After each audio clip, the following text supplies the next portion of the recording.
You you chatter, دھوکے باز، تم نے میری ماں کے ساتھ دھوکا کیا اور مجھے بیوی بنا کر یہاں لائے، جبکہ تم اسی ناگن خاندان سے ہو جس نے میری ماں کو ڈس لیا۔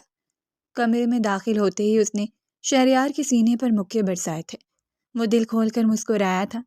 او ہیلو میڈم، تمہاری امی کو معلوم تھا کہ میں کون ہوں۔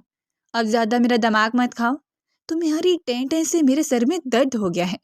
یہ سن کر اس نے اپنی کمر پر ہاتھ رکھ کر اسے گھورا تھا۔ کیا مطلب ہے؟ کیا میں کوا ہوں؟ یہ سنتے شہریار ہنس پڑا اور اس کے سر پر ایک تھپڑ رسید کی تھی۔ یونیورسٹی میں اگر دل لگا کر پڑھا ہوتا تو معلوم ہوتا کہ کوا ٹیں ٹیں نہیں کائیں کائیں کرتا ہے۔ اس وقت تم بطخ بن کے میرے سر میں درد کر رہی ہو، خاموش ہو جاؤ۔ پتہ نہیں ساری زندگی کیسے گزاروں گا تمہارے ساتھ۔ یہ سن کر سماپ کا منہ حیرت سے کھل گیا۔ وہ سماپ کے تن بدن میں آگ لگا گیا تھا۔ صبح کا اجالا چاروں طرف پھیل چکا تھا۔ سورج کی روشنی میں کافی حد تک تیزی نمایاں تھی۔ یہ تیزی جب کھڑکی سے چھن کر سماپ کے چہرے پر پڑی تو ایک جھٹکے سے اٹھ بیٹھی اور پھر سنڈے ہونے کا خیال ذہن میں آتے ہی وہ مسکرائی۔ شکر ہے سنڈے ہے، ورنہ تو روز اس سردی میں صبح اٹھنا عذاب بن جاتا ہے۔ اس نے بے اختیار انگڑائی لی اور خود کلامی کرتے ہوئے قدم بڑھائے، چپل پاؤں میں ڈالے اور باہر آئی۔ نیند اب بھاگ گئی تھی، تبھی راداری میں پہنچتے ہی اسے یاد آیا کہ کل ماموں جان سب کے لیے ان کی پسند کی چاکلیٹ لائے تھے اور سماپ نے اپنی چاکلیٹ فریزر میں رکھ کر سب کو خبردار کیا تھا کہ کوئی اس کو ہاتھ بھی نہ لگائے۔ یہ خیال ذہن میں آتے ہی وہ کچن میں آئی اور فریزر میں جھانکنے لگی۔ ممانی جان وہاں ناشتہ بنا رہی تھیں اور اس کی والدہ وہاں موجود میز پر بیٹھی سبزی کاٹ رہی تھیں۔ امی، میری چاکلیٹ کہاں گئی؟ اس نے پورا فریزر کنگا لیا لیکن اسے چاکلیٹ نہ ملی تھی۔ یہیں رکھی ہوگی۔ کیا بچوں کی طرح صبح اٹھ کر چاکلیٹ کی ضد کر رہی ہو؟ بڑی ہو جاؤ سماپ، پتہ نہیں یہ لڑکی کب بڑی ہوگی۔ عشرت بیگم بڑبڑانے لگیں تو ممانی جان ہنس پڑی تھیں۔ بیٹا مجھے لگتا ہے حاشر نے کھا لی ہے، رات کو میں نے اسے کچن میں جاتے دیکھا تھا۔ یہ سنتے اس کا چہرہ اتر گیا۔ حاشر کے بچے، تجھے میں نہیں چھوڑوں گی، اس نے دل ہی دل میں کہا اور پھر مسکرا کر ممانی جان کو دیکھا جو یقیناً حاشر کا ناشتہ ٹرے میں سجا کر اوپر لے جا رہی تھیں۔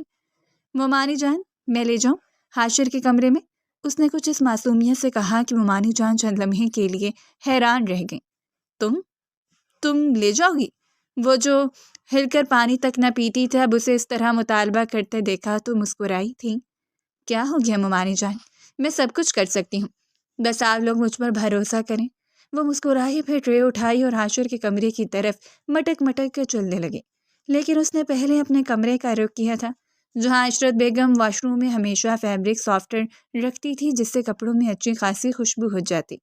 بدلے کا خیال اس کے دماغ میں کوندا اور اس نے کچھ بھی سوچے سمجھے بغیر گرم گرم چائے میں فیبرک سافٹر کا ایک ڈھکن بھر کر ڈال دیا۔ چائے سونگھی تو چائے کی خوشبو زیادہ اسٹرانگ تھی۔ وہ مسکرائی۔ اب دیکھتی ہوں کیسے تمہیں وہ چاکلیٹ ہضم ہوتی ہے، نہ دیدے کہیں کے۔ وہ دھیرے دھیرے چلتی حاشر کے کمرے کے پاس آئی۔ وہ بیڈ پر اوندا لیٹا اپنے گیم کا کوئی لیول کھیل رہا تھا۔ سماپ چالاکی سے مسکرائی، دھیرے دھیرے چلتی ہوئی اندر داخل ہوئی، اس سے پہلے دروازہ کھٹکھٹانا نہ بھولی تھی۔ ارے تم، آج سورج کہاں سے نکلا ہے؟ تم جلدی اٹھ گئی، حیرت ہے۔ وہ ایک نظر اس کی طرف دیکھ کر دوبارہ موبائل میں گم ہو گیا اور تبصرے کرنے لگا۔ سماپ نے اسے خونخوار نگاہوں سے دیکھا، پھر اپنے چہرے پر مسکراہٹ سجائی۔ حاشر میں تمہارے لیے چائے لے کر آئی ہوں۔ وہ اصل میں ممانی جان کے گھٹنوں میں درد ہوتا ہے، تمہیں احساس ہونا چاہیے نا کہ وہ بار بار اوپر نیچے نہیں ہو سکتی۔ خیر چھوڑو، یہ لو چائے پیو، گرم ہے، دھیان سے پینا۔ یہ کہتی اس نے چائے اس کے ہاتھ میں پکڑائی تو بے دہانی میں گیم کھیلتے ہوئے چائے کا ایک گھونٹ پڑ گیا اور اگلے لمحے اس کے چہرے کے تاثرات بگڑ گئے۔ اس نے بے ساختہ آنکھیں میچ لیں اور ایک جھرجھری سی لی۔ اللہ اکبر، یہ تم نے کیا ڈالا ہے؟ اتنی کڑوی چائے میں نے آج تک اپنی زندگی میں نہیں پی۔ اس نے وہ چائے وہیں زمین پر اگل دی اور اندر واش روم کی طرف کلی کرنے بھاگا۔ پیچھے اسے سماپ کا کہکا سنائی دیا۔ تمہیں نہیں پتا میں نے نیا فلیور انٹروڈیوس کروایا ہے؟ یہ فیبرک سافٹر چائے ہے جو اندر کے سارے اعضاء کو نرم گرم اور خوشبودار کر دے گی۔ یہ سننا تھا کہ حاشر باہر آیا اور پھٹی پھٹی نگاہوں سے اسے دیکھا۔ تم نے میری چائے میں کیمیکل ملا کر مجھے پلا دیا، تم جانتی بھی ہو یہ اقدام قتل ہے۔ وہ غصے سے آگے بڑھا تو وہ ہنستی ہوئی باہر نکلی۔ اقدام قتل بھی کر دیتی، تمہاری جرأت کیسی ہوئی میری فیورٹ چاکلیٹ کھانے کی؟ ہاں؟ یہ سنتے ہی حاشر اس کے پیچھے بھاگا۔ اب چوہے بلی کا کھیل شروع ہو چکا تھا۔ وہ آگے آگے اور حاشر اس کے پیچھے پیچھے۔ اپنا کڑوا منہ لیا، بار بار تھوکتے ہوئے آگے بڑھ کر اسے پکڑنے کی کوشش میں نسیمہ سے جا کر بری طرح ٹکرایا، جو اپنے آلو کے پراٹھے لے کر ناشتے کی میز پر جا رہی تھی۔ اف بھائی، دیکھ کر نہیں چل سکتے؟ اندھے ہو کیا؟ اسے اپنے آلو کے پراٹھے کے شہید ہو جانے کا غم تھا۔ ممانی جان نے حیرت سے ان تینوں کی دھما چوکڑی دیکھی اور پھر اپنا سر چٹکا۔ عشرت بیگم بھی شور سن کر باہر آئی۔ حاشر اور سماب نے پھر سے کوئی شرارت کی تھی، وہ اپنا سر پکڑ کر رہ گئی۔ حاشر سماب کے پیچھے جیسے ہی گارڈن کی طرف آیا تو مالی بابا کے پودوں کو پانی دینے کی وجہ سے وہاں ہونے والی پھسلن کو نہ دیکھ سکا اور بری طرح دھڑام سے زمین پر آ گرا۔ سماب کا کہکا پہلے سے زیادہ بلند ہوا تھا۔ دیکھا، اللہ پاک کو بھی تمہارا مجھ معصوم کا چاکلیٹ کھانا بالکل پسند نہیں آیا، اسی لیے تمہیں سزا ملی۔ دوسری جانب حاشر اپنا بازو پکڑ کر بری طرح چیخ رہا تھا، خدا کی قسم، میں ان دونوں ڈائنوں میں کہاں پیدا ہو گیا ہوں؟ ایک سے ٹکرا کر بچ نکلا تو دوسرے نے زمین پر ہی گرا دیا۔ سماب کی بچی، یہ بدلہ ادھار ہے۔ ابھی میں زخمی ہو گیا ہوں لیکن حوصلہ جوان ہے، انتقام ضرور لوں گا۔ سماب ہنستے ہوئے دوبارہ اپنے کمرے کی طرف بڑھ گئی۔ نسیمہ نے اپنا پراٹھا سمیٹ کر ناشتے کی میز پر بیٹھ کر دوسرا پراٹھا لے لیا تھا اور ممانی جان اور عشرت بیگم نے ایک دوسرے کی طرف دیکھ کر مسکراتے ہوئے یہ کہا تھا کہ نہ جانے کب یہ تینوں بڑے ہوں گے۔ سماب سلطان، فیصل سلطان اور عشرت بیگم کی اکلوتی اولاد تھی۔ فیصل سلطان نے عشرت بیگم سے محبت اور دونوں ایک خوشگوار ازدواجی زندگی گزار رہے تھے، لیکن پھر ان دونوں کے درمیان ایک طوفان آ کر گزر گیا اور یوں عشرت بیگم کو حویلی چھوڑنی پڑی تھی۔ اپنے دل پر پتھر رکھ کر وہ اپنے شوہر سے دور ہو گئی تھیں۔ ایک غلط فہمی نے ان کی خوشگوار شادی شدہ زندگی کو پل بھر میں مٹی میں ملا دیا تھا۔ وہ اپنی 7 سال کی سماب کو لے کر اپنے بھائی کے گھر پر آ چکی تھیں، جہاں ان کے بھائی نے کھلے دل سے ان کا استقبال کیا تھا اور انہیں کبھی کسی قسم کی کمی محسوس نہ ہونے دی، نہ ان پر یہ جتایا کہ وہ طلاق یافتہ ہیں اور ان کے گھر پر بیٹھ کر ان کی کمائی کھا رہی ہیں۔ دوسری طرف عشرت بیگم بھی بہت خوددار تھیں۔ انہوں نے ہر ممکن حد تک یہ کوشش کی تھی کہ وہ اپنے والد صاحب کی طرف سے فراہم کردہ زمینوں کے کرائے کے علاوہ اپنے بھائی سے کوئی زائد خرچہ وصول نہ کریں، لیکن عثمان صاحب نے اپنی بہن کو کبھی یہ محسوس نہیں ہونے دیا کہ ان کی موجودگی سے آوازار ہیں۔ اس میں سب سے بڑا کردار ممانی جان کا بھی تھا، جنہوں نے ہمیشہ اپنی نند کو عزت و احترام دیا، یہاں تک کہ سماع کے تمام اخراجات عثمان صاحب نے اٹھائے تھے۔ وہ یونیورسٹی کی طالبہ تھیں۔ حاشر اور نسیمہ کے علاوہ اس کا کوئی خاص دوست بھی نہ تھا۔ بظاہر شرارتی لیکن اندر سے انتہائی حساس لڑکی تھی، جو اپنی شرارتوں کے پیچھے اپنی حساس طبیعت کو چھپا لیتی تھی۔ اس نے کبھی اپنی ماں کو یہ محسوس نہیں ہونے دیا کہ وہ اپنے باپ کو کتنا یاد کرتی ہیں، بلکہ ہمیشہ اس نے اپنی زندگی میں اپنے باپ کا ذکر گول مول کر لیا۔ حاشر، نسیمہ اور سماب سے عثمان ہاؤس میں رونق لگی رہتی تھی اور آج تو سماب نے حد ہی کر دی تھی۔ سافٹنر والی چائے پلا کر اس نے حاشر کے انتقام کو للکارا تھا اور ان دونوں کے چوہے بلی کے کھیل کو عشرت بیگم اور ممانی جان زاہدہ بیگم نے باغور دیکھ کر اپنا سر پیٹ لیا تھا۔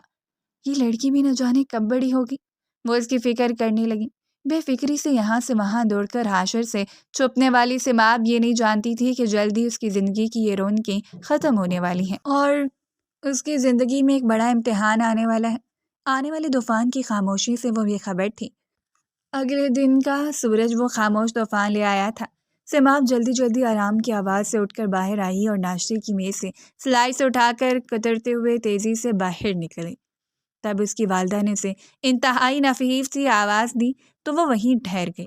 امی پلیز، آج کوئی لیکچر نہیں، آج مجھے بہت دیر ہو رہی ہے اور آپ کو پتہ ہے نا، یہ حاشر کا بچہ مجھے یہیں چھوڑ کر چلا جائے گا، اس لیے پلیز نو مور لیکچر۔ یہ کہتے ہوئے وہ آگے بڑھی۔ اسے ایک بار پھر سے اپنی والدہ کی آواز آئی تھی اور اس بار اس آواز میں کچھ ایسا تھا جس نے اسے ٹھٹک کر رکنے پر مجبور کر دیا۔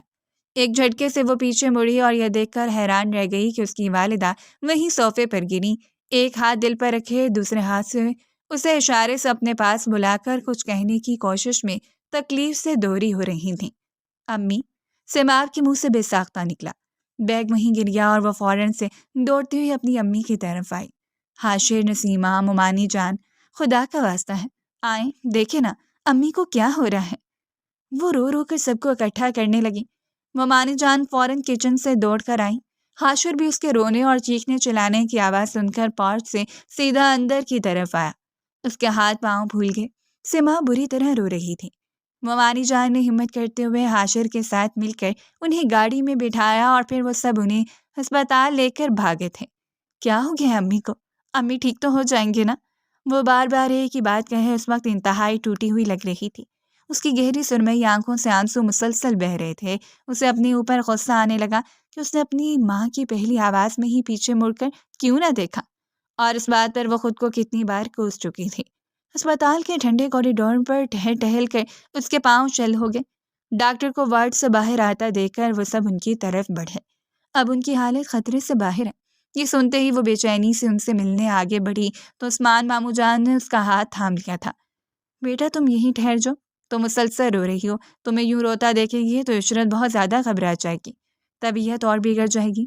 تم اپنے آپ کو سنبھالو، میں جا کر عشرت سے بات کرتا ہوں۔ وہ پرائیویٹ وارڈ کی طرف بڑھے اور اندر روم میں داخل ہوئے تو عشرت بیگم انہیں دیکھ کر بے چین ہوئی۔ کیسی ہیں آپ آپا؟ انہوں نے ان کے سر پر ہاتھ رکھا تو مسکرا بھی نہ سکی۔ ٹھیک ہوں، بس لگتا ہے کہ اب وقت کم رہ گیا ہے، مجھے سماعت کے حوالے سے سوچنا ہوگا۔ یہ سن کر عثمان صاحب اپنی جگہ ٹھہرے رہ گئے تھے۔ کیا کہہ رہی ہیں آپ؟ میں سمجھا نہیں، انہوں نے دھیمی آواز میں ان سے پوچھا تو عشرت بیگم نے گہری سانس بھری۔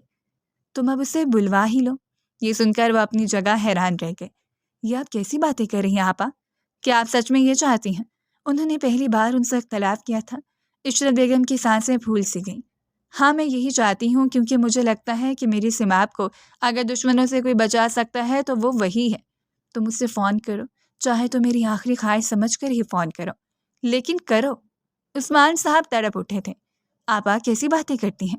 آپ کا حکم سر آنکھوں پر، میں آپ کا حکم ٹال نہیں سکتا۔ یہ کہہ کر انہوں نے فون نکالا۔ ان کے ہاتھ لرز رہے تھے۔ کیا سماعت اس فیصلے کو قبول کرے گی؟ انہوں نے ایک بار پھر سے پوچھا۔ اسے قبول کرنا ہوگا، یہ اس کی حفاظت کے لیے بے حد ضروری ہے۔ تم فون ملاؤ۔ عثمان میں سو چکی ہوں اور اب اس بات سے پیچھے ہٹنے کی میرے پاس کوئی گنجائش نہیں ہے، انہوں نے اٹل لہجے میں کہا تو عثمان صاحب نے کال کا بٹن دبا دیا۔ بیل جاتے ہی بھاری گمبھیر آواز ابھری تھی اور پھر عثمان صاحب کا پیغام سن کر چند لمحے کے لیے خاموش ہو گئی تھی۔ ٹھیک ہے، میں پہنچ رہا ہوں ہسپتال، لیکن آپ یہ بتائیے کہ ان کی طبیعت تو ٹھیک ہے نا؟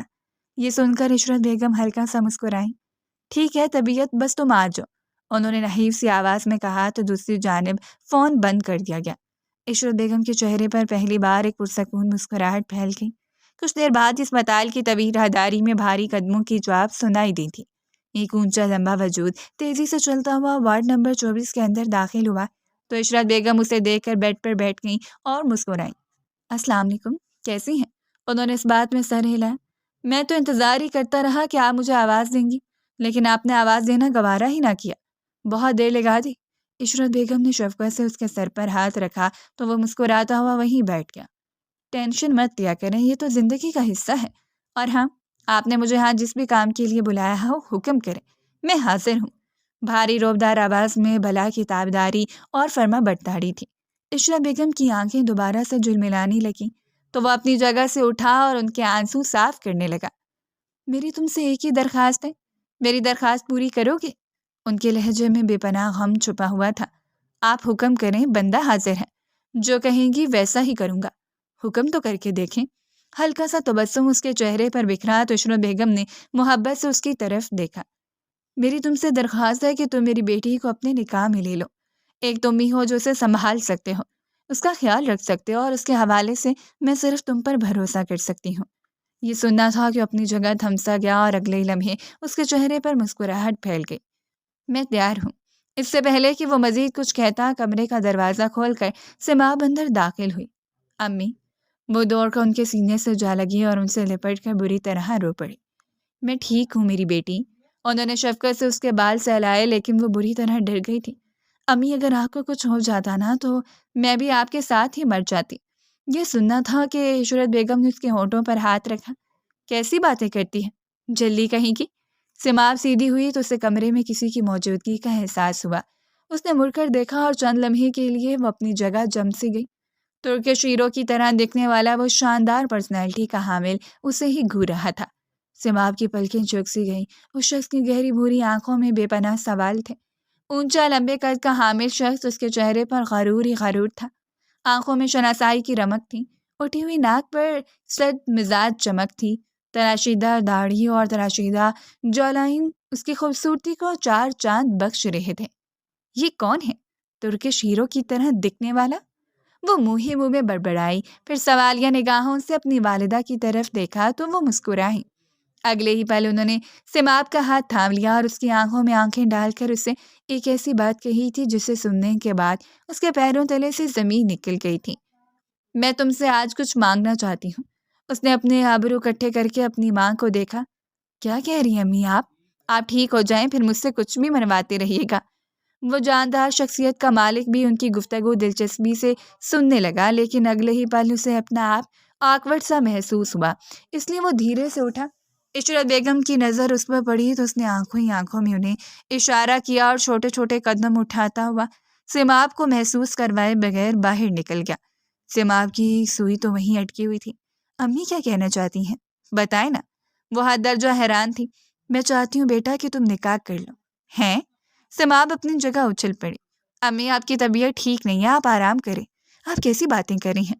آپ بیمار ہیں اور میں شادی کر لوں؟ ناممکن، ایسا ہو ہی نہیں سکتا۔ اور شادی بھی کس سے کروں گی؟ کوئی دولہا بھی تو نہیں ہے نا؟ اسے اپنا سر چکراتا ہوا محسوس ہوا۔ تم بس ہاں کر دو بیٹا۔ میں چاہتی ہوں کہ تم میرے بعد محفوظ ہاتھوں میں رہو، تمہیں کسی قسم کی کوئی تکلیف نہ پہنچے۔ اور اس سے پہلے کہ اپنی بات مکمل کرتی سماپ نے تڑپ کے ان کے ہونٹوں پر اپنا ہاتھ رکھ دیا تھا۔ خدا کا واسطہ امی، مجھے آزمائش میں مت ڈالیں۔ آپ ایسی بات کہیں کر کے مجھے بہت دکھی کری ہیں۔ آپ میرے ساتھ ہی رہیں گی، میرے پاس ہی رہیں گی، کہیں نہیں جائیں گے۔ وہ ان سے چمٹ گئی تھی۔ بیٹا زندگی ایسے نہیں گزرتی، تمہیں فیصلہ لینا پڑے گا، بلکہ تمہیں میری بات ماننی ہے اور ایک فرما بردار لڑکی کی طرح سر جھکا دینا ہے۔ جو شخص یہاں تھوڑی دیر پہلے بیٹھا تھا، میں نے اس سے تمہاری شادی طے کر دی ہے۔ عشرت بیگم نے گویا اس کے سر پر دھماکہ کیا تھا۔ وہ خالی خالی نگاہوں سے انہیں دیکھنے لگی۔ امی، اس کی آنکھوں سے آنسو ٹپ ٹپ گرنے لگے۔ میں اس وقت خود غرض ہو رہی ہوں، لیکن کیا کروں؟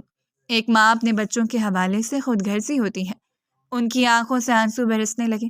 سماپ اگلے پل سیدھی ہو بیٹھی۔ آپ ٹھیک ہو جائیں پھر میں آپ کی ہر بات مانوں گی، جس سے بھی کہیں گی شادی کر لوں گی۔ لیکن اس وقت عشرت بیگم نے فوراً سے اس کی بات کاٹی تھی۔ اسی وقت کا میں تم سے تقاضا کر رہی ہوں، مان جاؤ بیٹا، ورنہ شاید قبر میں میری روح کو بھی سکون نہیں مل سکے گا۔ یہ سنتے ہی سماپ بلک بلک کر رو پڑی تھی۔ آپ ایسی باتیں نہ کریں، میں شادی کے لیے تیار ہوں، لیکن خدا کا واسطہ ہے ایسی باتیں نہ کریں۔ تڑپ کر وہ ان کے سینے سے لگ کر بری طرح رو رہی تھی۔ اسے اپنے سر پر کسی کا شفقت بھرا ہاتھ محسوس ہوا۔ اس نے نگاہیں اٹھا کر دیکھا، وہاں ماموں جان کھڑے تھے۔ انہوں نے اشارہ کیا تو نسیمہ نے آگے بڑھ کر اس کے سر پر لال دوپٹہ ڈال دیا تھا۔ آپ کے کہنے پر مولوی صاحب اور گواہوں کا انتظام کر لیا ہے۔ سماپ کا دل زور سے دھڑک کر سکڑ گیا۔ یہ سب کچھ اتنا اچانک تھا کہ اپنی جگہ حیران رہ گئی تھی۔ اسے سب کچھ خواب سا دکھائی دینے لگا، لیکن یہ حقیقت تھی۔ امی پلیز، آپ ایک بار پھر سے سوچ لیں۔ وہ شخص میرے لیے اجنبی ہے، نہ میں اسے جانتی ہوں نہ وہ مجھے جانتا ہے، اور ہم اس طرح شادی… اس کی بات ادھوری رہ گئی تھی۔ تمہیں اپنی ماں پر بھروسہ ہونا چاہیے۔ اگر تمہیں مجھ پر بھروسہ نہیں تو تم صاف صاف کہو۔ یہ سن کر وہ بے چین سی ہوئی۔ مجھے آپ پر پورا بھروسہ ہے۔ اس نے سر جھکا دیا تھا۔ تھوڑی دیر بعد وہ دشمن جان اندر داخل ہوا تو ہر ایک نگاہ اس پر اٹھی تھی۔ وہ ایسا ہی تھا، جازم نظر کہ ایک بار نگاہ ٹھہر جائے تو دوبارہ پلٹنا بھول جاتی تھی۔ چند منٹوں کا کھیل تھا۔ مولوی صاحب کے لب ہلے تھے۔ سماپ کی آنکھوں سے آنسوؤں کی برسات ہوئی تھی۔ وہ مغرور ہیرو ایک طرف بیٹھا سر ہلا کر 3 بار قبول ہے کہہ کر اپنی جگہ سے کھڑا ہو گیا۔ سماپ نے قبول ہے کہہ کر اپنے دل پر پتھر رکھ کر اس رشتے کے لیے حامی بھر لی تھی، لیکن نہ وہ اپنے شوہر کو جانتی تھی اور نہ اسے جاننے کی تمنا تھی۔ چند سیکنڈز کے اندر ہی وہ سماپ فیصل سلطان سے سماپ شہریار افغن بن گئی تھی۔ اس نے اپنی والدہ عشرت بیگم کی بیماری کی خاطر یہ سب قبول کیا۔ سماپ عشرت بیگم نے اپنی دونوں باہیں پھیلا کر اسے خود میں سمانا چاہا۔ وہ جیسے ان کے گلے لگ گئی تو اگلے ہی پل انہیں شدید جھٹکا سا لگا۔ امی!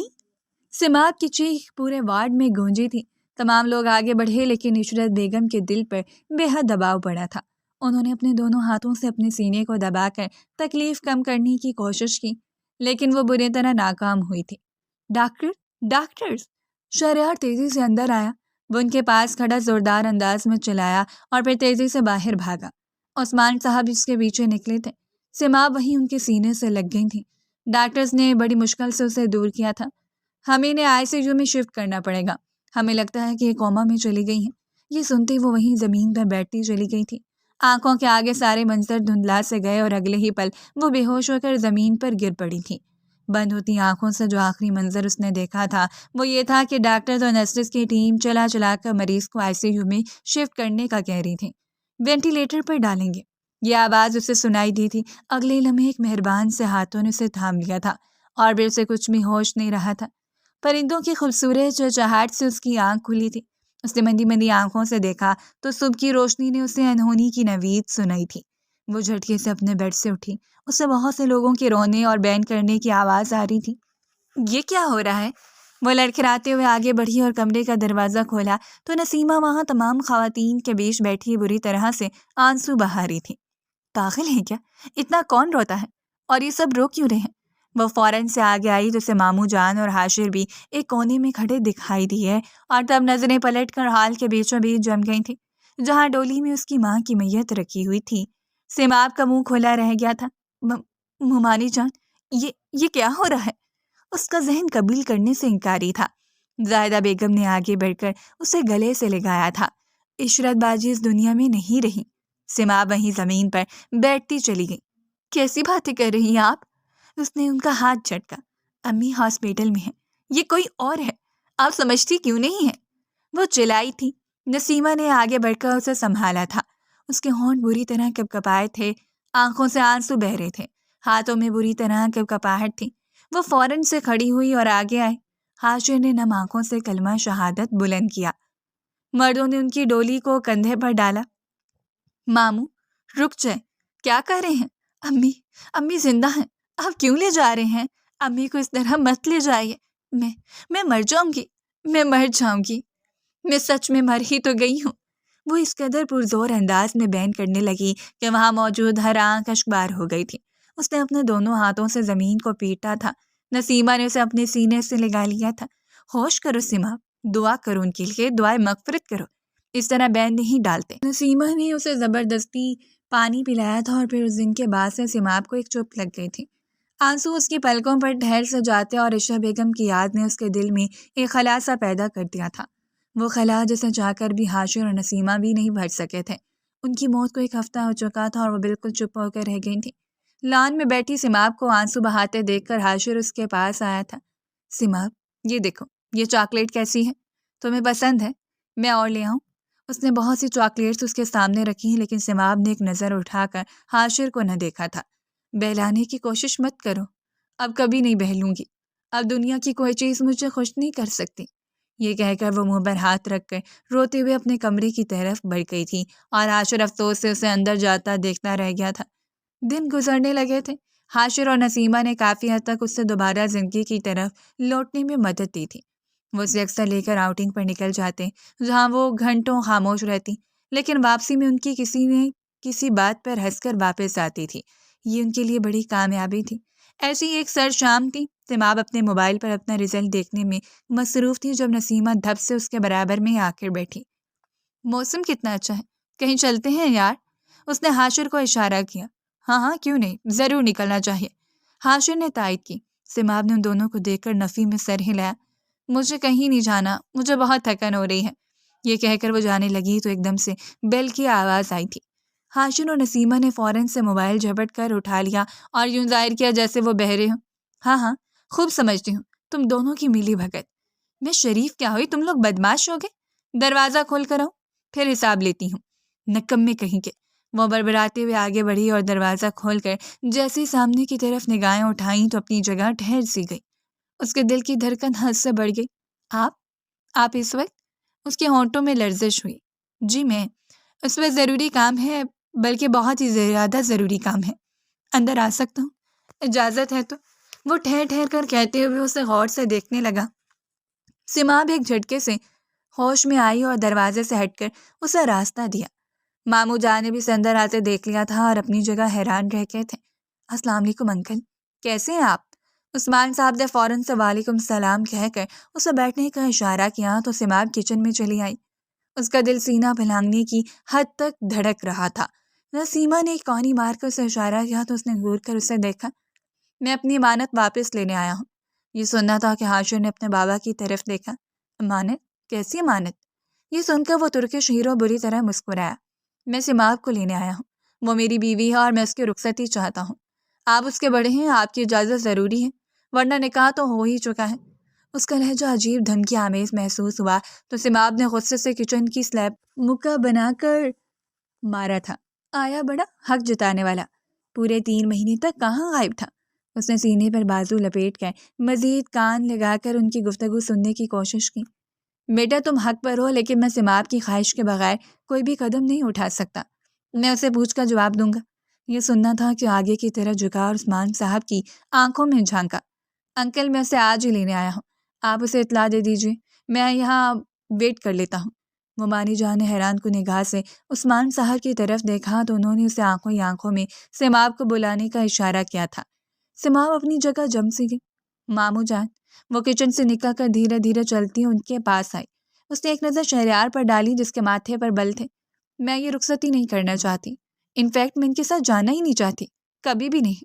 یہ کہہ کر وہ رکی نہیں تھی، اپنے قدم اٹھا کر تیز قدموں سے اپنے کمرے کے اندر بند ہو گئی تھی۔ دیوار سے ٹیک لگا کر وہ بری طرح رو پڑی تھی۔ ابھی چند سیکنڈ ہی گزرے تھے کہ دروازے پر دستک سنائی تھی۔ اس نے دروازہ کھولا، اسے لگا حاشر ہے۔ میں نے تمہیں کتنی بار کہا ہے مجھے فورس مت کرو۔ میں اس کے ساتھ اس نے جیسے ہی نگاہیں اٹھا کر سامنے دیکھا تو وہ سینے پر بازو لپیٹ کر اپنی قاتلانہ مسکراہٹ سے اسے دیکھ رہا تھا۔ آپ کے پاس نہ کا آپشن نہیں ہے۔ وہ دھیرے دھیرے چلتا ہوا اندر آیا تو سماپ ڈر کر پیچھے ہوئی تھی۔ نکاح ہو چکا ہے اور اب اس رشتے کو آپ نہیں جھٹلا سکتے۔ سماپ نے اپنی آنکھیں سکیڑ کر اسے دیکھا تھا۔ یہ نکاح میری مرضی سے نہیں ہوا، بلکہ آپ کی والدہ کی مرضی سے ہوا ہے، اور اتنا تو مجھے آپ پر بھروسہ ہے کہ آپ اپنی مرحومہ والدہ کی آخری خواہش ضرور پوری کریں گی میرے ساتھ چل کر۔ آخری جملہ اس نے اس قدر ٹھہر کر کہا تو سماپ کے تن بدن میں آگ لگ گئی۔ اوہ ہیلو، میں آپ کے ساتھ نہیں جا رہی، سمجھا آپ؟ اور ابھی آپ میرے کمرے سے نکل جائیے۔ وہ غصے سے بھڑک اٹھی۔ ایسا قیامت تک نہیں ہو سکتا۔ میں نے آپ کی مرحومہ والدہ سے وعدہ لیا تھا اور میں اسے آخری سانس تک نبھاؤں گا۔ جب میں ایک اجنبی ہو کر اتنا سب کچھ کر سکتا ہوں تو آپ کو ان کی سکی بیٹی ہو کر ان کی خواہش پر سر جھکا دینا چاہیے۔ اس سے زیادہ میں اور کچھ نہیں کہہ سکتا۔ میں باہر گاڑی میں کھڑا آپ کا انتظار کر رہا ہوں۔ 10 منٹ ہے آپ کے پاس، چھوٹا سا بیگ تیار کر لیجیے۔ وہ جیسے حکم صادر کرتا ہوں اس کے بعد کی پرواہ کیے بغیر دھیرے دھیرے قدم اٹھاتا ہوا لوٹ گیا۔ سماپ نے اپنے سینے میں اٹکی ہوئی سانس بحال کی۔ وہ جب بولتا تھا تو مقابل کو چاروں شانے چت کر دیتا تھا اور اس وقت سماپ کی یہی حالت تھی۔ بیٹا ضد نہیں کرتے، وہ تمہارا شوہر ہے اور تمہیں اپنے ساتھ لے جانے کا پورا حق رکھتا ہے۔ ممانی جان نے اس کے سر پر شفقت سے ہاتھ رکھتے ہوئے اسے گلے سے لگا کر کہا تو اپنے دل پر پتھر رکھ کر اپنے آنسو پی کر اپنا چھوٹا سا بیگ تیار کرنے لگی۔ اس نے باری باری سب کو الوداع کیا اور پھر دھیرے دھیرے قدم اٹھاتی ہوئی گاڑی میں پچھلی طرف جا بیٹھی۔ وہ جو گاڑی سے ٹیک لگائے کھڑا تھا اس کے اس قدر خطرناک تیور پر ہلکا سا مسکراتی ہوئی ڈرائیونگ سیٹ پر جا بیٹھا۔ آپ ویسے آگے بھی بیٹھ سکتی تھیں، میں آپ کا شوفر نہیں شوہر ہوں۔ یہ سن کر سماپ نے اپنا رخ پھیر لیا تھا۔ کیا ہی فرق پڑتا ہے، ایک ہی لفظ کا فرق ہے۔ وہ دھیرے سے ہنس دیا۔ ان دونوں کے درمیان طویل خاموشی چھا گئی تھی۔ گاڑی ایک شاندار حویلی کے سامنے رکی تو سماپ نے پھٹی پھٹی نگاہوں سے اسے دیکھا۔ وہ کندھے اچکا کر گاڑی سے نیچے اترا، وہ بھی اس کی پیروی کر کے نیچے اتری۔ اگلے ہی لمحے اس ترکش ہیرو نے اس کا ہاتھ تھاما تھا اور اس کی آنکھوں میں جھانک کر اسے تسلی دی تھی۔ گھبرانے کی ضرورت نہیں ہے، میں تمہارے ساتھ ہوں۔ وہ اس کے ساتھ اندر قدم رکھنے لگی تھی کہ حویلی کے بڑے سے حال میں بیٹھی نائمہ بیگم کی نظر سب سے پہلے اپنے بیٹے پر پڑی تھی۔ شہریار، وہ اپنی جگہ سے کھڑی ہو گئی۔ ان کے ساتھ بیٹھی ان کی بہن انیلا بیگم نے بھی ان دونوں کو حیرت سے دیکھا تھا۔ شہریار، یہ کسے لائے ہو؟ امی میں آپ کو سب بتاتا ہوں۔ نائمہ بیگم نے اسے وہیں روک دیا تھا۔ میں اس اجنبی لڑکی کو گھر کی دہلیز پار کرنے نہیں دوں گی۔ کسے لے آئے ہو اور تم نے اس کا ہاتھ کیوں پکڑا ہوا ہے؟ وہ طیش میں آ گئی تھی۔ یہ اجنبی لڑکی کوئی اور نہیں، آپ کی بہو ہے، عشرت چچی کی بیٹی اور میری بیوی۔ سماپ کو حیرت کا شدید جھٹکا لگا تھا۔ اس نے اگلی پل شہریار کا ہاتھ چھوڑ دیا تھا۔ نائمہ بیگم کی آنکھیں پھٹی کی پھٹی رہ گئی تھیں۔ حویلی میں ایک سکوت چھا گیا تھا۔ خبردار، اس کی بیٹی کو تم اندر نہیں لا سکتے۔ اسے جہاں سے لائے ہو وہیں چھوڑاؤ، اور تمہیں شرم نہیں آتی اس بدکردار عورت کی بیٹی سے شادی کرتے ہوئے؟ سماپ ان کی آواز کی گرج سن کر تڑک کے پیچھے ہوئی اور اس نے بے اختیار خود کو شہریار کے پیچھے چھپا لیا تھا۔ اس نے گھبراہٹ میں اس کے شرٹ کو اپنی مٹھیوں میں بھینچ لیا تھا۔ امی پلیز، یہ میری بیوی ہے اور میں اس کے خلاف ایک لفظ نہیں سنوں گا۔ سماب نے ایک لمحے کے لیے خالی خالی نگاہوں سے اس کے چہرے پر نظریں جمائی تھیں، جو ایک بار پھر سے اس کا ہاتھ تھام کر اسے اپنے برابر میں کھڑا کر کیا تھا۔ اس کی مرحومہ ماں کے بارے میں آپ کو بولنے سے پہلے سوچ لینا چاہیے کہ وہ اب اس دنیا میں نہیں رہی۔ نعیمہ بیگم اپنی جگہ ٹھہر گئی تھیں۔ انیلا بیگم نے آگے بڑھ کر شہریار کی آنکھوں میں دیکھا تھا۔ تمہیں شرم نہیں آتی؟ ایک اجنبی لڑکی کو لے کر اپنی منگیتر پر ترجیح دے رہے ہو؟ تمہاری تو منگنی ہو گئی تھی نا، اور تم اس 2 ٹکے کی عورت کو یہاں لے آئے ہو۔ شہریار کے ماتھے پر بل پڑے تھے اور چہرے پر سرخی چھا گئی تھی۔ خبردار خالہ جان، اب اس سے آگے میں ایک لفظ نہیں سنوں گا۔ کسی کو کوئی اختیار نہیں کہ وہ میری بیوی کے بارے میں ایک لفظ بھی کہے، اور آپ کی اطلاع کے لیے عرض ہے کہ منگنی سے زیادہ بہتر اور پاکیزہ مضبوط رشتہ نکاح کا ہے جو میرا اس لڑکی سے جڑ گیا ہے۔ امید کرتا ہوں اب کوئی بھی اپنی زبان سے کچھ نہیں کہے گا، ورنہ مجھ سے برا کوئی نہیں ہوگا۔ آخری بات پر اس نے قدر زور دیتے ہوئے کہا تو حویلی کے در و دیوار ہل گئے تھے۔ سیڑھیاں اترتی نادیہ نے یہ منظر حیرت سے دیکھا تھا اور رو پڑی تھی۔ نادیہ اس کی منگیتر تھی، لیکن اب شاید یہ رشتہ بھی ختم ہی تھا۔ وہ اسے تمام لوگوں کے سامنے ہاتھ پکڑ کر اپنے کمرے میں لے آیا تھا۔ کمرے کا دروازہ بند ہوتے ہی سماب ایک جھٹکے سے الگ ہوئی۔ یو چیٹر، تمہیں شرم نہیں آتی میری ماں کو دھوکہ دیتے ہوئے؟ میری معصوم ماں تمہاری باتوں کے جال میں پھنس گئی، اور تم اسی خاندان سے نکلے جس نے انہیں ڈس لیا۔ وہ چلائی اور آگے بڑھ کر اس کے سینے پر مکے برسانے لگی تو وہ ہنس پڑا تھا۔ او ہیلو میڈم، تمہاری امی کو پتا تھا کہ میں شہریار افغان تمہارے تایا کا بیٹا ہوں، سمجھی تم؟ زیادہ بکواس کرنے کی ضرورت نہیں ہے، بیٹھو ادھر آرام سے۔ اس نے بپڑتی ہوئی سماب کو کندھے سے تھام کر وہاں بیڈ پر بٹھایا، لیکن وہ کسی طور سکون سے بیٹھنے کا نام ہی نہیں لے رہی تھی۔ تم کیا سمجھ رہے ہو میں تمہارے ساتھ یہاں اس ناغن خاندان کے درمیان رہوں گی؟ میں نہیں رہوں گی یہاں پر، مجھے ماموں کے پاس جانا ہے، مجھے وہیں چھوڑ دو۔ شہریار کے سر میں درد ہونے لگا تھا۔ خدا کا واسطہ تم اپنی فضول ٹینٹیں بند کرو، میرے سر میں درد ہو رہا ہے۔ وہ وہیں کرسی پر بیٹھ کر اپنی کنپٹی مسلنے لگا، آنکھوں میں بے پناہ بیزاری چھائی ہوئی تھی۔ میں کوئی کوا نہیں ہوں جو ٹیں ٹیں کروں، سمجھے آپ؟ شہریار اس کی بات پر دل کھول کر ہنسا تھا۔ محترمہ، یونیورسٹی میں اتنے سال آپ نے ضائع ہی کیے ہیں، آپ کو تو نہیں پتا کوا کائیں کائیں کرتا ہے، ٹیں ٹیں نہیں۔ تم تو بطخ ہو جس کی ٹیں ٹیں میرے دماغ کی چولیں ہلا رہی ہے۔ پوری زندگی نہ جانے کیسے برداشت کروں گا۔ آخری بات پر وہ بڑبڑایا تھا اور پھر اٹھ کر واش روم میں فریش ہونے کے لیے گھس گیا تھا۔ وہ بری طرح تپ گئی۔ میں بھی دیکھتی ہوں شہریار افغان کہ تم مجھے کتنے دن یہاں رکھتے ہو۔ تمہارا جینا حرام نہ کیا تو میرا نام بھی سماب سلطان نہیں، سمجھے تم؟ وہ جو بری طرح ٹوٹی ہوئی تھی ایک عزم کے ساتھ اٹھی اور اپنا بیگ کھول کر چیزیں سیٹ کرنے لگی۔ ویسے بھی وہ سوچ چکی تھی اسے یہاں چند دنوں کے لیے رہنا ہے، اور وہ شہریار کی ناک میں اتنا دم کرے گی کہ اسے خود ہی اس کے ماموں کے گھر چھوڑ دے گا۔ یہ سوچ کر وہ مسکرائی تھی، اور اس مسکراہٹ میں مکاری ہی مکاری تھی۔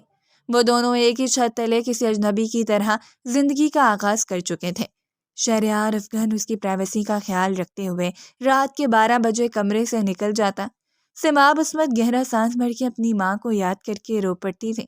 دن یوں ہی گزرنے لگے۔ وہ کمرے میں بند رہتی، باہر اسے معلوم تھا کہ سب اس سے نفرت کی نگاہ سے دیکھیں گے۔ وہ تو سارا دن کمرے میں بیٹھ کر کتاب پڑھتی رہتی، یا پھر سوچوں میں گم یہی منصوبے بناتی رہتی کہ کیسے وہ اس گھر سے نکلیں۔ اسے ہاں 1 ہفتہ گزر چکا تھا۔ شہریار نے اسے نرمی سے کہا تھا کہ وہ اپنا وقت لے لے، لیکن اس گھر ایڈجسٹ ہونے کی کوشش کرے، اور آج اپنا دل کڑا کر کے وہ باہر نکل ہی آئی تھی۔ اسے ابھی بھی پورا گھر اجنبی لگنے لگا۔ نیچے حال میں قدم رکھتے ہی ملازمہ اس کے سامنے آئی۔ بی بی جی، ناشتہ نیچے لگ گیا ہے۔ آج اس کے نکلنے کی یہ وجہ تھی کہ ملازمہ نے اسے کمرے میں ناشتہ نہیں دیا تھا۔ تو میرا ناشتہ کمرے میں ہی بھجوا دو۔ اس کا یہ انداز وہاں شہریار کی والدہ نعیمہ بیگم نے بھی سنا تھا، تو اس کی طرف طنزیہ مسکراہٹ کے ساتھ دیکھ کر بولی تھی، بی بی تم نیچے آ گئی، چلو اچھی بات ہے۔ نئی نویلی دلہن نے ہفتے بعد کمرے سے باہر قدم تو نکالا۔ اب اس گھر کے دور طریقے سیکھو۔ یہاں بہویں ناشتہ نیچے خاندان کے ساتھ مل کر کرتی ہیں۔ آواز سن کر سماب پلٹی۔ گہرا سانس بھر کر اس نے خود کو مضبوط ظاہر کیا اور آئی برو اکٹھے کیے۔ جی بالکل، لیکن میں ماڈرن بہو ہوں اور میں آپ کے طریقے نہیں سیکھ سکتی، معذرت، میں کمرے میں ہی کھا لوں گی۔ نعیمہ بیگم کا چہرہ سرخ پڑ گیا، جیسے کسی نے آگ جلا دی ہو۔ کیا کہا تم نے؟ وہ اپنی جگہ سے کھڑی ہو گئی تو ان کی بہن انیلا بیگم نے ان کا ہاتھ دبا کر بیٹھنے کا اشارہ کیا تھا۔ سماب نے انتہائی معصومیت سے کندھے اچکائے۔ میں نے تو کچھ نہیں کہا، بس اپنا انداز، اپنا طریقہ بتایا ہے۔ یہ کہہ کر وہ پلٹ گئی تھی اور کمرے میں آتے ہی ایک مخصوص مسکراہٹ اس کے چہرے پر بکھر گئی۔ بس پہلا تیر چھوڑ دیا ہے، اب اس گھر سے نکلنے کی تیاری کرو۔ شام کو وہ اپنے کمرے میں بیٹھی اپنا ناخن پر نیل پالش لگا رہی تھی کہ کمرے کا دروازہ دھاڑ سے کھلا۔ وہ جھٹکے سے چون کر سیدھی ہوئی۔ شہریار سامنے کھڑا خونخوار نگاہوں سے اسے گھور رہا تھا۔ تم نے ماما سے کیا کہا صبح؟ وہ ابھی تک رو رہی ہیں۔ آواز میں اتنی سختی کہ سماب کا دل دھڑک کر پسلیوں سے باہر نکلنے کے لیے بے تاب ہونے لگا۔ اس کے ہونٹ کپ کپائے، لیکن اس نے خود کو مضبوط ظاہر کیا۔ میں نے کچھ بھی تو نہیں کہا، وہ خود ہی بس۔ وہ ہاتھ اٹھا کر اس کے بعد درمیان میں ہی کاٹ گیا۔ 2 ہفتے ہونے والے ہیں تمہیں یہاں آئے، اور یہ تمہاری چوتھی لڑائی ہے۔ آخر مسئلہ کیا ہے تمہارا؟ اس کی بات سماب کے سینے میں تیر کی مانند چبھ گئی۔ میں نے کسی سے کچھ بھی نہیں کہا۔ یہ سن کر شہریار نے سینے پر بازو لپیٹے اور تلخی سے مسکرایا۔ دیکھو، میں نے تم سے وعدہ کیا تھا کہ جو بھی مشکل آئے گی میں ہمیشہ تمہارے ساتھ کھڑا رہوں گا، تمہیں کبھی اکیلا نہیں چھوڑوں گا۔ لیکن وہ چند قدم آگے آیا اور اس نے براہ راست اس کی آنکھوں میں آنکھیں ٹکائیں۔ تو سماب نے بے اختیار اپنی پلکیں جھکا لی تھیں۔ لیکن اس گھر میں تمہیں کسی سے بدتمیزی نہیں کرنی، یہ بات میں برداشت نہیں کروں گا۔ تمہیں سمجھ آ رہی ہے میری بات؟ آخر میں اس کا لہجہ کافی نرم ہو گیا۔ سماب نے سر اس بات میں ہلایا تھا۔ شہریار، یہ کہہ کر مڑا اور پھر کچھ سوچ کر دوبارہ پلٹا۔ اپنے رویے پر غور ضرور کرنا۔ وہ باہر جا چکا تھا۔ دروازہ بند ہوتے ہی سماب نے اپنی اٹکی سانس بحال کی۔ اگلے ہی پل اس کے چہرے پر شرارتی مسکراہٹ بکھر گئی تھی۔ اف، توبہ، کتنی چالاک ساس ہے۔ تمہاری بیوی نے مجھ سے بدتمیزی کی۔ وہ اپنی ساس صاحبہ کی نقل اتارتے ہوئے اونچی آواز میں ہنس پڑی تھی۔ ہائے، میں تو مر ہی گئی۔ میرا بیٹا تو مجھ سے دور ہی ہو گیا، میں تو اجڑ گئی۔ وہ منہ بنا کر دوسرا ڈائیلاگ بولنے لگی اور پھر خود ہی اپنی حرکت پر ہنس پڑی تھی۔ ارے بابا، مجھے تو پتا بھی نہیں تھا کہ وہ اتنی سی بات کو ایشو بنا کر اپنے بیٹے کو میرے خلاف کر دیں گی۔ لیکن انہیں کیا معلوم کہ سماب یہی تو چاہتی ہیں۔ آپ کا بیٹا آپ کو ہی مبارک ہو۔ وہ بربراتی رہی۔ ابھی تو صرف یہ شروعات ہے، آگے آگے دیکھیں ہوتا ہے کیا۔ اس نے ایک ادا سے اپنے بالوں کی لٹ کو اپنی انگلی میں لپیٹا تھا۔ اس نے شام کو اپنی کزن نسیمہ اور حاشر کو کال ملائی تھی۔ یار، تم لوگ کل آ جاؤ، گھر میں ایک چھوٹی سی دعوت ہے، تم لوگوں کو خاص طور پر انوائٹ کیا گیا ہے۔ یہ کہہ کر اس نے فون رکھ دیا اور اگلی شام کا انتظار کرنے لگے۔ اگلی شام وہ دونوں حاضر ہو چکے تھے۔ ان تینوں نے ایک پلاننگ کی، تبھی نادیہ کو وہاں سے گزرنا ہوا۔ اس نے پہلے تو نوکرانی کو آواز دی تھی۔ بات سنو، میرے کزنس آئے ہیں، ان کے لیے اچھے سے کھانے کی تیاری کرو۔ نادیہ جو اپنی دھن میں موبائل میں مگن آگے بڑھ رہی تھی، ٹھٹک کر رک گئی اور مسکرا کر اسے دیکھا۔ ندیدے آ گئے۔ یہ سن کر سماب ذرا بھی نہ گھبرائی۔ ہاں بالکل، ہم ولاگنگ کریں گے، اسی لیے یہاں آئے ہیں۔ وہ کیا ہے نا کہ نادیہ سونی سوانی کی ایکٹنگ کرنی ہے۔ ویسے تم بھی نادیہ ہو اور دکھتی بھی اس کی طرح ہی ہو۔ آ جاؤ نا ہمارے چینل میں، بہت مزہ آئے گا۔ حاشر ہنس پڑا تھا۔ جی بالکل، نادیہ کی سونی سوانی دلہن سے بھگو دلہن تک کی جھلکیاں ملیں گی۔ نادیہ کا رنگ بدل گیا۔ اس کے چہرے پر زخمی آثار نظر آنے لگے۔ سر سے لے کر پیر تک وہ جھل بھن کر رہ گئی تھی۔ سماب نے اس کی جگہ تو لے لی اور اب اسے بری طرح تپا بھی رہی تھی۔ اسی وقت نسیمہ نے موبائل آن کیا تو حاشر نے موبائل اپنے ہاتھ میں پکڑ لیا۔ ہیلو گائز، یہ ہے نادیہ، سونی سوانی دلہن۔ وہ تینوں کہکا لگا کر ہنس پڑے تھے۔ نادیہ نے پھٹی پھٹی نگاہوں سے انہیں دیکھا اور جیسے ہی آگے بڑھنے لگی تو حاشر نے موبائل میں جھانک کر اسے پکارا تھا۔ ارے بھائی، ہماری نادیہ وہ رہی، ارے وہی جو کبھی شہریار کی سوانی تھی، لیکن افسوس اب شہریار کی سوانی تو سماب ہے۔ حاشر کی بات پر نادیہ کے تن بدن میں آگ سے لگ گئی۔ تم؟ اس نے انگلی اٹھائی۔ اس سے پہلے کہ اسے کچھ کہتی وہ تینوں ایک ساتھ شروع ہو گئے تھے۔ نادیہ، تو سماب اور نسیمہ نے مل کر جی کہہ کر کہکا لگایا تھا۔ حاشر نے دوبارہ سے میری سونی سوانی کہا تو ان دونوں نے نادیہ کی طرف اشارہ کر کے جی کو لمبا اور زور دے کر ادا کیا تھا۔ نادیہ کا دل جیسے کسی نے مٹھی میں جکڑ لیا تھا۔ سماب اس کے آگے آئی تھی۔ اور اب ہم دکھائیں گے دلہن میری بھگو، دیکھیے یہ ہے دلہن، بھگو دلہن۔ یہ کہہ کر اس نے جیسے ہاتھ پھیلایا تو نادیہ نے اس کا ہاتھ جھٹک دیا تھا۔ حاشر نے فوراً آگے بڑھ کر ریکارڈنگ کرنے کا عہدہ سنبھال لیا تھا۔ بھگو دلہن تو آج بہت زیادہ غصے میں ہے۔ یہ سن کر نادیہ تڑپ اٹھی تھی۔ بس بہت ہو گیا، بکواس بند کرو۔ نسیمہ بھی ہنسی نہ روک پائی تھی۔ چلیں ہم دونوں دلہنوں کا موازنہ کرتے ہیں۔ حاشر نے ان دونوں کی طرف کیمرہ کیا۔ یہ سماب شہریار کی سوانی ہے اور یہ نادیہ کسی اننون کی سوانی۔ نادیہ کی آنکھوں میں بے پناہ آنسو دکھائی دینے لگے۔ حاشر ایک لمحے کے لیے ٹھہر گیا۔ سماب اور نسیمہ ابھی تک ہنس رہی تھیں، لیکن نادیہ کے چہرے پر شرمندگی دیکھ کر حاشر کے دل میں سناٹا سا چھا گیا تھا۔ تم لوگ مجھے کیوں تنگ کر رہے ہو؟ وہ چلائی تھی۔ ارے ہم تمہیں تنگ کہاں کر رہے ہیں، ہم تو صرف ولاگ بنا رہے ہیں، فنی ولاگ۔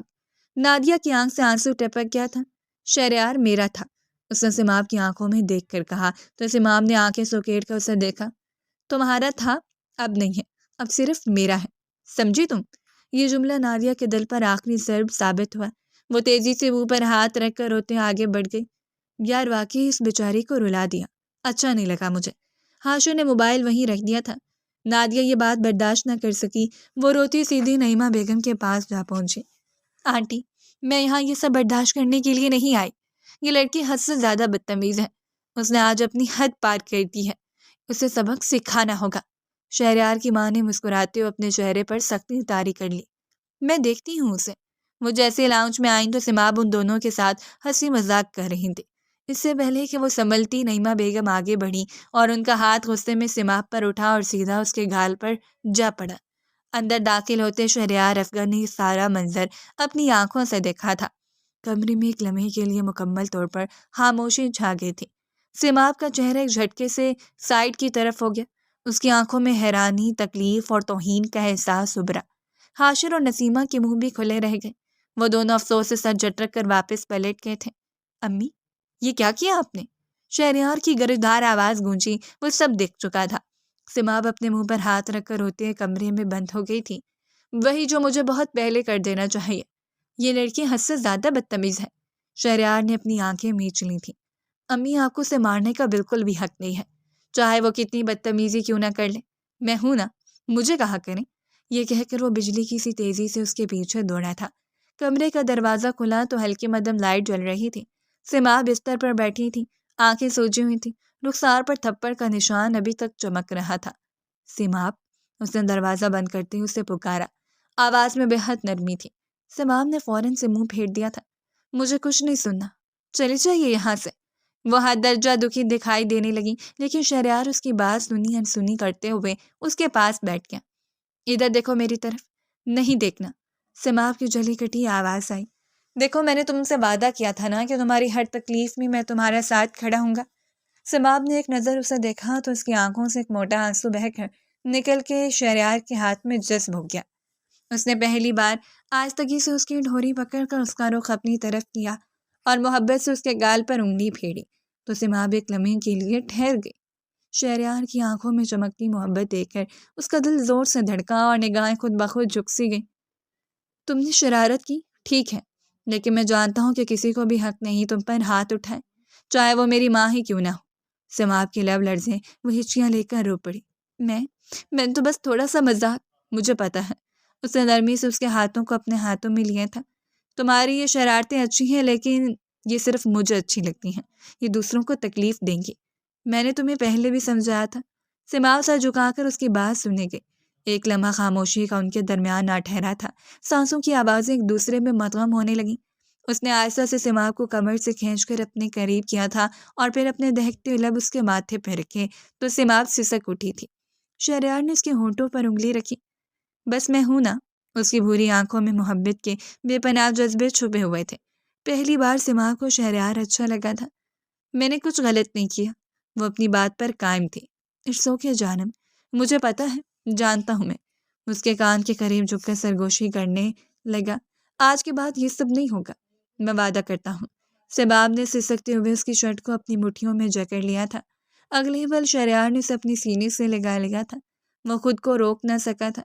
سماب نے لمحے بھر کے لیے اپنی آنکھیں بند کی اور اس کے سینے میں اپنا منہ چھپا کر رو پڑی تھی۔ وہ آہستہ آہستہ اس کے بالوں کو سہلانے لگا اور پھر اس نے اس کے گالوں پر جھک کر آنسو پی کر اپنی محبت کی مہر سب کی تھی۔ سماب، اس نے آہستہ سے اسے پکارا۔ اسے لگا کہ وہ مکمل ہو گئی ہے۔ آج پہلی بار لگ رہا ہے کہ تم واقعی میں میری ہو۔ وہ ساکت رہ گئی تھی، دل نے ایک بیٹ مس کی تھی، ہونٹ کپ کپائے تھے، وجود میں سنسناہٹ سے دوڑ گئی تھی۔ شہریار کے نرم گرم لمس نے اس کے اندر موجود برق کو پگھلانا شروع کر دیا تھا۔ اگلے ہی پل وہ اسے بیڈ پر لے آیا اور محبت بھری باتیں کرنے لگا۔ دیکھو میں یہی ہوں، تم گھبراؤ مت اور آئندہ کسی سے نہ ڈرنا، میں تمہارے ساتھ ہوں۔ وہ آہستہ آہستہ اس کے بالوں کو سہلاتے ہوئے کب اس کی ذات میں گم ہونے لگا وہ جان ہی نہ سکا۔ سماو نے بھی پہلی بار اپنے دل کو کسی کے لیے دھڑکتا ہوا محسوس کیا۔ وہ اس کے سینے سے چمٹی رہی، آہستہ آہستہ اپنی محبت کی برسات مجھ سے بھگونے لگا۔ آج پہلی بار سماو نے محسوس کیا تھا کہ وہ شخص سے اتنی آسانی سے جدا نہیں ہو سکتی، وہ شخص جو نرمی سے گوندا ہوا ہے اور جو اس کی ذات میں موجود ایک کمی کو پر کر رہا ہے، وہ شخص سے کیسے دور ہو سکتی تھی بھلا؟ وہ اس کا شوہر تھا اور اب اسے محبت کی برسات میں بھگو کر مکمل کر رہا تھا۔ پہلی بار سماو کھلے دل سے مسکرائی تھی اور اس مسکراہٹ نے شہریار کو مکمل کر دیا تھا۔ اگلے دن کا سورج خوبصورت صبح لے کر ان کے کمرے میں حاضر ہوا۔ وہ انگڑائی لے کر اٹھ بیٹھی تو شہریار نے اسے کمر سے کھینچ کر خود پر گرایا تھا۔ وہ شرما کے مسکرائی ہی تھی کہ کسی نے دروازے پر دستک دی۔ میں دیکھتا ہوں۔ وہ اٹھ کے باہر گیا تو ملازمہ نے اسے کچھ کہا تھا۔ کیا ہوا؟ اس کے چہرے کی رنگت بدل گئی تھی۔ کچھ نہیں، بس نیچے ناشتے پر چلتے ہیں، ساتھ چلیں گے؟ ٹھیک ہے۔ وہ نرمی سے اس کے ماتھے کا بوسہ لے کر واش روم میں چل دیا۔ وہ دونوں ایک ساتھ نیچے آئے تو ایک لمحے کے لیے سماح کے پیروں تلے سے زمین نکل گئی تھی۔ ہو نہ ہو یہ اس کے بابا ہی ہو سکتے ہیں۔ سامنے صوفے پر بیٹھے شخص کی مسکراہٹ، ان کی شخصیت، سب میں سماح کی جھلک دکھائی دے رہی تھی۔ یہ کون ہے؟ انہوں نے شہریار سے پوچھا۔ آپ کو نہیں معلوم؟ یہ آپ کی بیٹی سماح ہے۔ سماح کی بدترین خدشے کی تصدیق ہو گئی تھی۔ عشرت؟ عشرت کہاں ہے؟ انہوں نے بے اختیار اپنے دل پر ہاتھ رکھا۔ وہ اس دنیا میں نہیں رہی چچا جان۔ شہریار نے آگے بڑھ کر سماح کا ہاتھ تھاما جو کپ کپا رہا تھا۔ کیا؟ مجھے کسی نے کیوں نہیں بتایا؟ ان کی دبی دبی چیخ بلند ہوئی تھی۔ آپ نے کون سا کبھی ان سے پوچھا؟ کبھی رابطہ رکھا؟ بیٹی کے سر پر شفقت سے ہاتھ تک نہ رکھا؟ آپ کو شاید معلوم بھی نہ ہو کہ وہ کس حال میں ہے، لیکن خدا کا شکر ہے کہ اللہ سب کا پالنے والا ہے۔ شہریار کی بات ان کے دل میں چبھ گئی تھی۔ چچا جان، ماضی میں جو کچھ ہوا وہ ایک غلط فہمی تھی جو آج ختم ہوئی ہے۔ یہ سب کچھ کیا دھرا عشرت چاچی کے کزن کا تھا، جو عشرت چاچی کو پسند کرتا تھا۔ اسی نے آپ کی زندگی میں زہر گھولا۔ آپ اس پر یقین کر بیٹھے۔ عشرت چاچی کو ڈر تھا کہ اب وہ میری بیٹی پر وار کرے گا اور سارا بدلہ نکالے گا، اس لیے انہوں نے اپنے آخری وقت میں دشمن کے بیٹے سے بچانے کے لیے سماح کا نکاح مجھ سے کروایا۔ انہوں نے ایک ایسا انکشاف کیا تھا جس نے وہاں کھڑے ہر شخص کے پیروں تلے سے زمین کھینچ لی تھی۔ نعیمہ بیگم نے بھی منہ پر ہاتھ رکھ کر اپنی چیخ کو روکا تھا۔ سماح سسکی بھر کر چند قدم پیچھے ہٹی تھی۔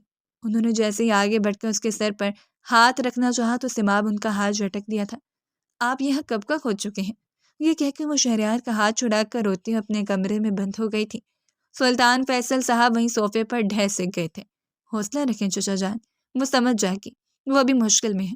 انہوں نے بامشکل اپنے آنسو صاف کیے تھے۔ مجھے عشرت کی قبر پر جانا ہے۔ شہریار نے سر ہلا دیا تھا۔ حویلی میں موجود تمام لوگوں کا دل سماح کے لیے ایک دم سے صاف ہو گیا تھا۔ وہ دونوں ماں بیٹی بے گناہ ثابت ہو گئے تھے۔ اس کے بابا نے سر جھکا دیا تھا۔ میں نے ان پر اعتبار نہیں کیا، میں نے ان دونوں کو کھو دیا۔ اپنی خود غرضی میں تنہا رہ گیا۔ وہ وہیں صوفے پر بیٹھے گئے تھے۔ چچا جان، حوصلہ کریں، ایک وقت آئے گا وہ آپ کو باپ کے روپ میں قبول کر لے گی، لیکن وقت لگے گا، ہر چیز کو وقت لگتا ہے۔ شہریار نے انہیں تسلی دی تھی۔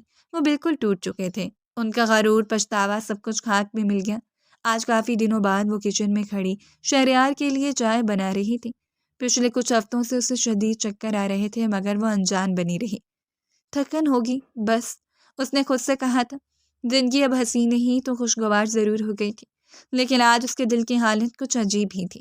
جیسے وہ چائے کی ٹرے لے کر پلٹی، اسے چکر آئے۔ اس نے فوراً ٹرے وہیں سلیب پر رکھی۔ سارا منظر دھندلانے لگا تھا۔ شہریار، اس نے دھیمی سی آواز لگائی۔ سارا اور زیادہ زور سے چکر آیا۔ وہ زمین پر گرنے لگی کہ شہریار جو اس کی آواز سن کر کچن میں آیا تو فوراً سے اسے اپنی باہوں میں تھام لیا تھا۔ سیمی، سیمی، لیکن تب تک وہ بے ہوش ہو چکی تھی۔ شہریار کا دل جیسے کسی نے مٹھی میں لے کر مسل دیا تھا۔ یا اللہ خیر! وہ فوراً سے اسے اپنے باہوں میں بھر کر اپنے کمرے میں لے آیا۔ تمام لوگ وہاں جمع ہو چکے تھے۔ ڈاکٹر نے کچھ دیر چیک اپ کرنے کے بعد مسکرا کر ان کی طرف دیکھا تھا۔ گھبرانے کی بات نہیں ہے، یہ کمزوری ہے اور آپ سب کو بہت مبارک ہو، سماح ماں بننے والی ہیں۔ یہ سنتے ہی شہریار ہونک بنا دیکھتا رہ گیا۔ کمرے میں جیسے باہر سے آ گئی۔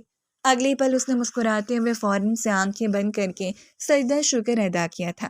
پھر دھیرے سے آگے بڑھ کر اس نے سماح کا ماتھا سہلایا اور اس کا ہاتھ تھام کر اپنے لبوں سے لگایا تھا۔ سیمی، میری جان، تم نے میرے دل کی دنیا بدل دی ہے۔ سماب کی نگاہیں جھک گئی تھیں، آنکھوں سے آنسو بہہ رہے تھے۔ شہریار نے اسے اپنی باہوں میں بھر لیا تھا۔ اب یہ صرف تمہاری نہیں بلکہ ہمارے دل کی دھڑکن ہے۔ تبھی شہریار کی والدہ آگے آئیں، اور آج سے میں تمہیں اپنی بہو کے روپ میں قبول کرتی ہوں۔ اس لیے نہیں کہ تم وارث لا رہی ہو، اس لیے کہ تم نے واقعی میں میری بیٹے کی زندگی میں خوشیاں بھر دی ہیں۔ مجھے معاف کر دو بیٹا۔ انہوں نے اپنے دونوں ہاتھ جوڑے تو سماب نے تڑپ کر ان کے ہاتھ کھول دیے تھے۔ ان کے درمیان جمی برف آہستہ آہستہ پگھل رہی تھی۔ آج پہلی بار سماب نے خود کو مکمل محسوس کیا تھا۔ شام ہوتے ہی ماموں جان، حاشر، نسیمہ اور ممانی جان کے ساتھ حاضر ہوئے تھے تو وہ رو پڑی تھی۔ نسیمہ اسے اچھی طرح ملی، حاشر نے بھی مبارکباد دی تھی۔ تبھی ممانی جان نے وہاں بیٹھے تمام لوگوں کو مخاطب کیا تھا۔ آج ہم صرف مبارکباد دینے نہیں آئے بلکہ آج سے ایک سوال کرنے آئے ہیں۔ وہاں بیٹھی نادیہ اچانک سے چونک گئی تھی۔ حاشر نے مسکرا کے اسے آنکھ ماری تھی۔ ہم حاشر کے لیے نادیہ کا ہاتھ مانگنے آئے ہیں۔ یہ سنتے ہی سماب اپنی جگہ سے اٹھی اور اسے دھپ سے رسید کی تھی۔ بدتمیز، چھپے رستم، یہ سب کب ہوا؟ حاشر نے مسکراتے ہوئے آنکھ دبائی تھی۔ اسی وقت جب ہم نادیہ سونی سوانی کا گیم کھیل رہے تھے۔ سر کے درمیان زوردار قہقہ بلند ہوا تھا۔ اگلے ایک ہفتے کے دوران شادی کی تیاریوں میں سماب اور شہریار مصروف ہو گئے تھے، کیونکہ سماب کے اکلوتے لاڈلے کزن حاشر کا نکاح تھا۔ نادیہ دلہن بن کر بہت پیاری لگ رہی تھی۔ رخصتی ہوتے ہی وہ حاشر کے کمرے میں بیٹھی اس کا انتظار کرنے لگی۔ تبھی کمرے کا دروازہ کھلا تھا اور حاشر نے اونچی آواز میں اسے مخاطب کیا تھا، نادیہ۔ یہ سن کر نادیہ ہنس پڑی تھی۔ میری جان، وہ لہک لہک کر گاتا ہوا آگے آیا تھا۔ حاشر پلیز، وہ ہنس پڑی تھی۔ کیا پلیز نادیہ؟ میرے دل کی دھڑکن۔ نادیہ نے اپنا گھنگھر الٹ دیا تھا اور پاس رکھا تکیہ اٹھا کر اس کے سر پر دے مارا تھا۔ بس کر دیں، اب اگر نادیہ کا نام لیا تو مجھ سے برا کوئی نہیں ہوگا۔ حاشر بھی دل کھول کر ہنس پڑا تھا اور پھر اس نے آگے بڑھ کر نادیہ کو اپنی باہوں کے حصار میں لے لیا تھا۔ یوں وہ کہانی جو نفرت کی دیوار پر کھڑی ہوئی تھی، محبت کی عمارت کی تعمیر پر ختم ہوئی تھی۔